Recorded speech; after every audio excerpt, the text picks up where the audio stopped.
বাসন্তী থানা চুনাখালী হাটখোলা অবৈতনিক প্রাথমিক বিদ্যালয়ের উদ্যোগে শিক্ষক ও ছাত্রছাত্রীদের জন্মদিন পালন হলো।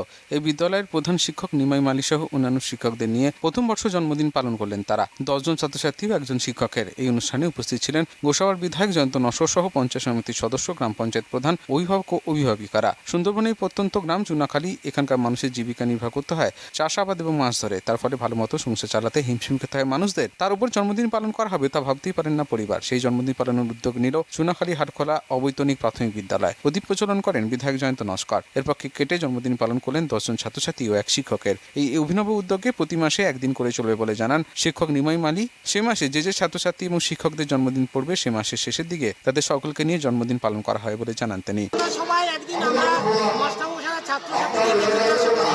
আমাদের প্রত্যন্ত এলাকায় কার কার জন্মদিন পালন হয়, সেই দিন বিদ্যালয়ে 122 জন ছাত্রছাত্রী উপস্থিত ছিল। তার মধ্যে 2 জন বলল যে আমাদের বিদ্যালয়ে আমাদের বাড়িতে জন্মদিন পালন হয়।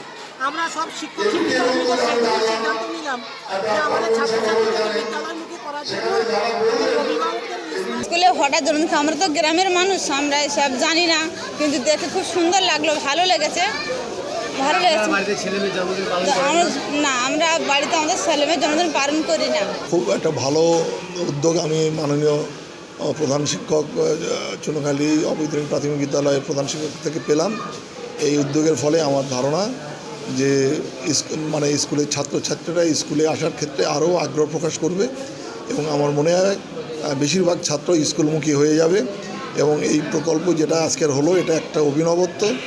এটা আমি মাননীয় মুখ্যমন্ত্রীকে আমি এই ব্যাপারটা জানাবো এবং বিধানসভায় আজকের এইটা বিধানসভায় স্পিকারের দৃষ্টি আকর্ষণ করব এবং যার ফলে সমস্ত বিধায়করা এটা জানতে পারে এবং মাননীয় মুখ্যমন্ত্রী এই নিয়ে তারও কোনো নির্দেশ দিতে পারেন, তার দৃষ্টি আকর্ষণ করবে।